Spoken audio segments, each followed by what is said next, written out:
દેવભૂમિ દ્વારકાના જામખંભાળિયા ખાતે અમાસ નિમિત્તે સેવા યજ્ઞ. જામખંભાળિયા ખાતે આશરે 3 વર્ષથી અમાસ નિમિત્તે જીતેન્દ્રભાઈ પંડ્યા, ભાવિકભાઈ મોટાણી, સાહિલભાઈ રાયચુરા તથા તેમની ટીમ દ્વારા અલગ અલગ વિસ્તારમાં છોકરાઓને નાસ્તો કરાવવામાં આવે છે, જેમાં આ વખતે રગડો તથા મમરાના લાડુનો આશરે 225 જેટલા બાળકોને વિતરણ કરેલ, જેમાં આ વખતે સાહિલભાઈ રાયચુરા, ભરતભાઈ ડોરુ, ગૌતમભાઈ રોશિયા અને અશોકભાઈ સોલંકી દ્વારા આ સેવા કાર્યમાં મદદરૂપ થયેલ તે બદલ જીતેન્દ્રભાઈ પંડ્યા અને ભાવિકભાઈ મોટાણીએ સાહિલભાઈ તથા તેમની ટીમનો આભાર વ્યક્ત કરેલ. રિપોર્ટર સાહિલ રાયચુરા.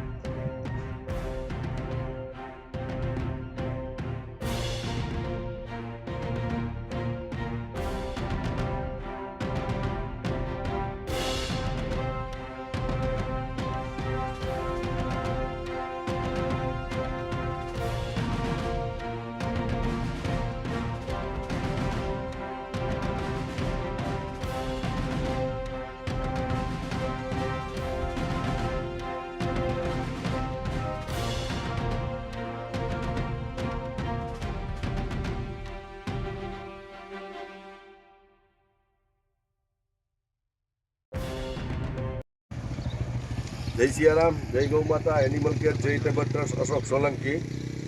આપણે અહીં ખરેખર બાળકોને જમાડવા રગડો આજે, અને રગડાવાળા ભાઈએ પણ રગડો એકદમ સારો બનાવ્યો છે અને ભાવથી બનાવ્યો છે, અને છોકરાઓએ રગડો ખાધો હતો. ખંભાળિયા તાલુકા પંચાયતની પાછળ એક સ્કૂલમાં અંદાજે 50 જેટલા છોકરા, ભરતભાઈ તેમજ ગૌરવભાઈ અને આપણા વરિષ્ઠ પત્રકાર એવા સાહિલભાઈ, ખરેખર એને સેવાને વંદનીય છે કે અત્યારે સવારના પોરમાં ખરેખર કોઈ માણસ પાસે ટાઈમે ના હોય ને જે ભૂલકા અંદાજે 200 થી 250 છોકરાએ જે જયમાં પેટ ભરીને રગડાની પ્રસાદી આપી, એ માટે સાહિલભાઈનો ફોન મને એનિમલ કેર ચેરિટેબલ ટ્રસ્ટને આવતા કે ભાઈ તમે આ સેવામાં, એટલે મેં કીધું જી અમે તો બધું ભોજન હોય કે ગૌ સેવા હોય, ફ્રી હોય તો આવીએ જ છીએ.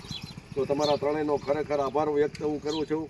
અને રગડા બનાવવાવાળા ભાઈને તો હું ખાસ આ સ્થિતિ વિશેષ તરીકે એમ કહી દઉં છું કે મારા મિત્રજી છે, એમના દીકરા જ છે ને રગડો બનાવનારા વ્યક્તિ છે ને. અહીંયા ફાટકની બહાર આ જે દિલથી છોકરાઓને રગડાતા બનાવી દે છે, પણ એમે કોઈ પણ જાતનો હિસાબ કર્યા વગર કોઈ કમાવાની દ્રષ્ટિ લોકોની નથી. ખરેખર તમારો સાહિલભાઈ, ભરતભાઈ, ગૌરવભાઈ, તમારો ખૂબ ખૂબ આભાર. અને આવી નવી સેવા ચિંતા રહેજો અને આવા કુદરતને ગમે એવા કાર્ય કરવા રહેજો. જય સિયારામ, જય ગૌ માતા, animal care charitable trust, Ashok Solanki.